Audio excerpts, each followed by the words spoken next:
ni ó jóyè wa nínú Al-Qur'an ìgbàdí ń sọ pé laqad kana lakum fi rasulillahi uswatun hasanatun liman kana yarju Allaha wal yawmal akhir wa dhakara Allaha kathira. Qudwatul hasan. لقد كان لكم في رسول الله أسوة حسنة. Ànábì wa Muhammad sallallahu alayhi wa sallam. Ọlọ́run ló sọ bẹ́ẹ̀ pé òun ni uswatun hasana àríkọ́sí dáadáa bẹ lára Ànábì. liman kana yarju Allaha wal yawmal akhir. Ọlọ́run bá já sí pé ìrìnàjò kú ọ pàdé Ọlọ́run kì í ṣe ìrìnàjò ọjọ́ títà ọjọ́ káyìn. wa dhakara Allaha kathira. Ó máa rántí Ọlọ́run lọ́pọ̀lọpọ̀ rí rántí. Àwọn àfáà wá dìde áyà yìí. Ipe ìjà rí kọ́lọ̀ ń lọ áyà yìí fún Ànábì míì. Lẹ́yìn Ànábì wa Muhammad. Wọ́n ló lò fún Ànábì Ibrahima. Alayhi salatu wa salam. Àmọ́tà Ànábì Ibrahima nípa ọmọ. Ọlọ́run ló ta Nábì kò ní kọ́ máa, ó ló ti Ibrahim ní kọ́ máa, gbàtọ́lọ́run fẹ́ ló ti Ibrahim. Ọlọ́run sọ yí pé لقد كان لكم فيهم أسوة حسنة لمن كان يرجو الله واليوم الآخر. لقد كانت لكم أسوة حسنة في إبراهيم. Ọlọ́run fún Ibrahim náà, ó ní لقد كانت لكم أسوة حسنة في إبراهيم والذين معه. Ànábì wa Muhammad kana lakum fi rasulillahi uswatun hasana àdúgbò sí dáadáa ń bẹ lọ́dọ̀ Ànábì. Ó wá lọ́dọ̀ Ibrahim, ó ní ń bẹ lọ́dọ̀ قد كانت لكم أسوة حسنة في إبراهيم والذين معه. Ọlọ́run náà rí kọ́ sí ń bẹ dáadáa ń bẹ lára Ibrahim náà àtàwọn tó gbà fún àwọn tó wà pẹ̀lú Ibrahim. إذ قالوا لقومهم إنا براء منكم ومما تعبدون من دون الله. Ọlọ́run ní àríkọ́sí náà lòun fẹ́ ṣàlàyé yìí nígbà tí Ànábì Ibrahim إذ قالوا لقومهم ìgbà tí ń sọ fáwọn ìjọ rẹ̀ yí pé إنا براء منكم ومما تعبدون من دون الله. wọ́n gbọ́ pápọ́sẹ̀ nípa tẹ́ǹsì tó yàtọ̀ sọ́lọ́run èmi ò ní bá yín sí yan. Ọlọ́run náà àríkọ́sí dáadáa ní jẹ́. كفرنا بكم وبدا بيننا وبينكم العداوة والبغضاء أبدا. Ibrahim ní látòní hatred ọ̀tá bẹ̀rẹ̀ láàrin wa látara pé máa ti gègé pẹ̀lú Ọlọ́run ò ní bá yín sí gègé rí àríkọ́sí dáadáa ní jẹ́. حتى تؤمنوا بالله وحده. Nígbà gbọ́sọ́lọ́run ọba àwọn ni ọba ọ̀kan ṣoṣo. إلا قول إبراهيم لأبيه. Ẹ̀mú yìí. Ebi tá ní Ibrahim tán ti jábọ́ lù.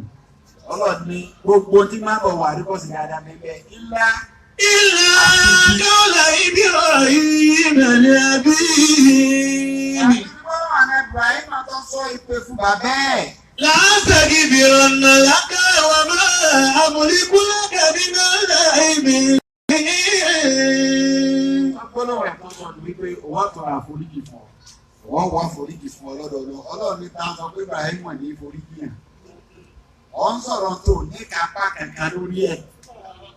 Ọlọ́run ní níbi èyí tó sọ ni. Kò sáàdìkọ́sì bí àdìkọ́sì Ibrahim bẹ̀rẹ̀. ربنا عليك توكلنا وإليك أنبنا وإليك المصير. Láàrin àjẹ́ ìgbọ́rọ̀ kọ́sì Ibrahim kọ̀ wá ń bẹ̀ fún Ànábì.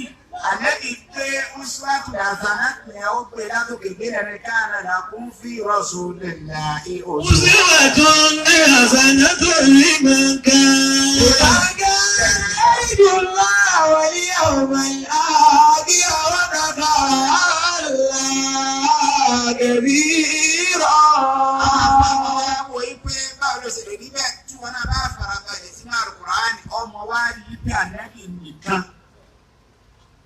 òun lẹni tí ẹ lè kọ́sẹ̀ tí ò ní fèrè ọmọ wa rí mánájú ànábì àti mánájú àwọn ànábì bíi mánájú ànábì Musa ó rí mánájú ànábì Ibrahima ó rí Musa ní sọ Ibrahima náà ni òun ní sọ fún Asara kí wọ́n ń pè ní ọ̀nkù rẹ̀ báwọn àgbàdo bàbá rẹ̀ ni wọ́n sọ fún Asara yìí pé. أفل لكم ولما تعبدون من دون الله فلا تأكلون أفلا تعبدون ما لا ينفعكم شيئا ولا يضركم أفل لكم ولما تعبدون من دون الله أفلا تأكلون.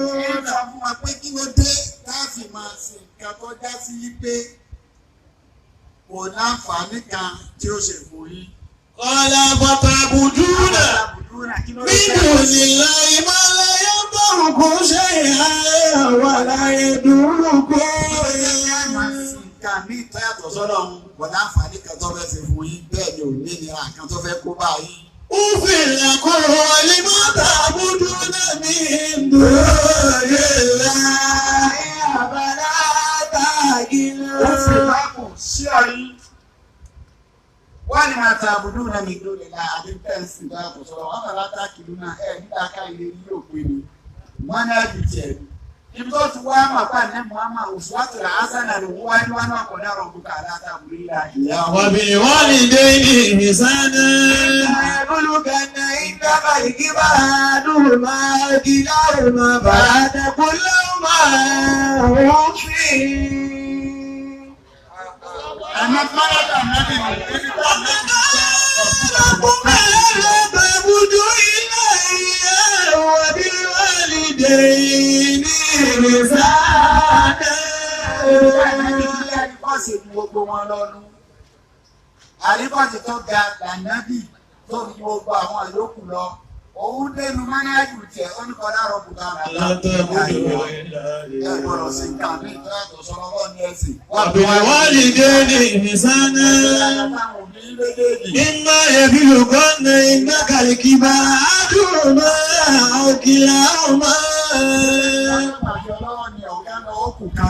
ولا تقل لهما أف.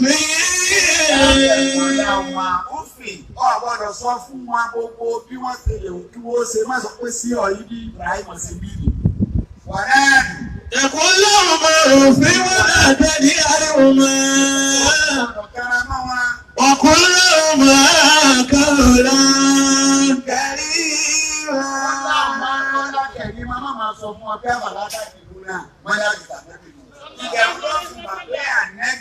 لقد كان لكم في رسول الله أسوة حسنة.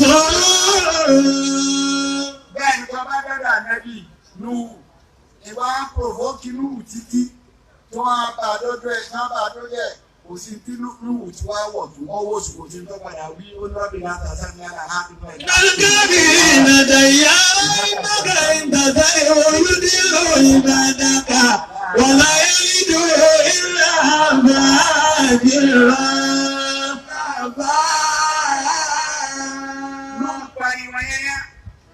Bẹ́ẹ̀ni wọ́n provoke Nuhu bẹ́ẹ̀ wọ́n provoke ànábì wọ́n béèrè lọ́dọ̀ ànábì tí ò rọrùn wọ́n béèrè lọ́dọ̀ ànábì tí ò ṣeéṣe bẹ́ẹ̀ wọ́n provoke ànábì ọ̀rọ̀ wá gbé rìpọ́ọ̀tù ẹ̀ wá gbogbo wọn náà wọ́n provoke wọ́n á sọ fún ànábì yìí pé. إن كان هذا ولا من عندك فأمطر عليك. Má ti lọ síbẹ̀ ń. Ebi láti provoke ànábì máa lọ sí ọwọ́ sàlẹ̀ bíbí ní wí. Orílẹ̀ ọmọ làmú mi. Wọ́n ń béèrè tí ò ṣeé ṣe lọ́dọ̀ ànábì wa Muhammad. وقالوا لن نؤمن لك حتى تبدو لنا من الأرض ينبوعا. Nígbà fún ọ, kọ́ ọlọ́run ránṣẹ́ kò tó bá tẹ̀lé ọ, àní tẹ̀lé ọ. Títí tó fi já sí pé تبدو لنا من الأرض ينبوعا. afẹ́ lójú wa báyìí náà ní kọ́ ọmọ pàfọ́ọ̀mù kí sẹ́lẹ̀ ló mọ jáde inú rẹ̀. أو تكون لك جنة من نخيل وعنب àmọ́ nìsí máa sọ jù wọ́n á pé nìsí ó ṣe oko fún wa àwọn arí dàbídù tí ó lọ rẹpẹtẹ وعنب lọ́jọ́ kan. وتبجر الأنهار إلى تفجيرا wá mú omi tó ọ̀nà páìpù sáré báyìí tó ní ọmọ sàdáyé tí ọmọ sàdáyé nígbà tí ẹ̀sìn bá ní gbogbo wáyà yín náà. أو تسقط السماء كما زعمت عليك كسفا Àṣẹ tó yìí máa fa lára rẹ̀ pàṣẹ pé kí sábà ọmọ jábọ̀ ọmọ jábọ̀ àwọn ẹni nígbà tí bẹ́ẹ̀ kí ni bá rí. أو تأتي بالله والملائكة قبيلا. Wá já tán káwá rọ́lọ́hún ti ń bọ̀ táàmù láìpẹ́ wá tó lẹ́yìn ọlọ́run ọlọ́run wá síwájú àwọn àdìpọ́ ọlọ́run bá rẹ̀ tán lọ bọ̀rọ̀ lọ́dọ̀ rẹ̀ lóde yìí. أو يكون لك بيت من زخرف.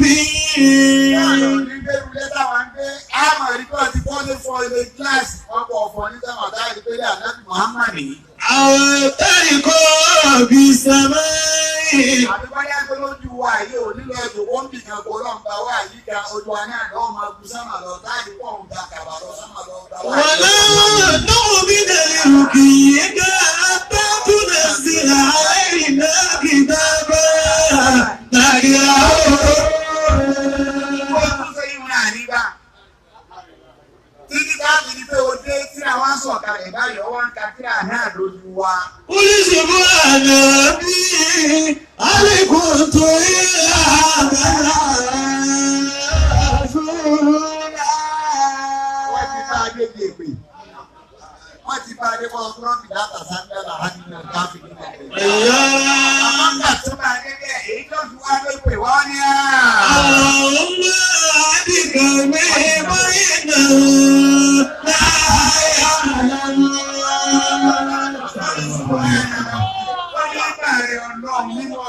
هل كنت إلا بشرا رسولا.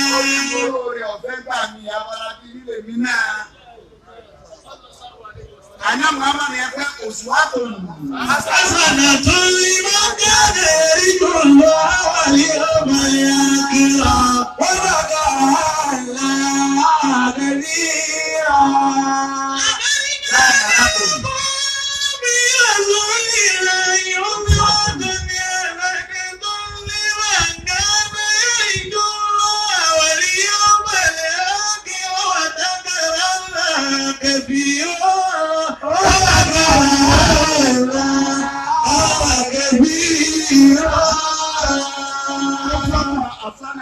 Ànábì rẹ̀ gbé síwájú ní abáníta ni mọ́sálù yàrá téèyàn kọ́ sí. Wọ́n máa kàgbé sí ayé rẹ̀, ọkà tán rẹ̀, báwo ló ṣe lò pẹ̀lú ọmọ, báwo ló ṣe lò pẹ̀lú aya, báwo ló ṣe lò pẹ̀lú àwọn tí ń tẹ̀lé, báwo ló ṣe lò pẹ̀lú àwọn olówó, báwo ló ṣe lò pẹ̀lú àwọn fùkàrà, báwo ló ṣe lò pẹ̀lú láàrin òun àtọ́rọ̀hún. Ànábì ẹni bá ti wá gbọ́ àyàtọ̀ ànábì yìí kò ní dààmú. Gbogbo nǹkan lọ́dọ̀ rẹ̀ fọ́tò kan náà ní òbí. Wọ́n lánàá sẹ́ Ádámù ẹ̀dá àwọn ọ̀dọ́. Nínú àkọọ́lẹ̀ bàbá ní kí wọ́n ń pè ní success ànàjà. Nígbà bàbá fẹ́ júwe kí jẹ́ nàìjà wù fún wa. النجاة أشكال والوان والوان وأشكال. Ní àṣeyọrí kìí ṣe fọ́tò kan náà, kìí ṣe bọ́ọ̀lù kan ألوان náà. وأشكال. Bọ́ọ̀lù kan náà kọ́, fọ́tò kan náà kọ́.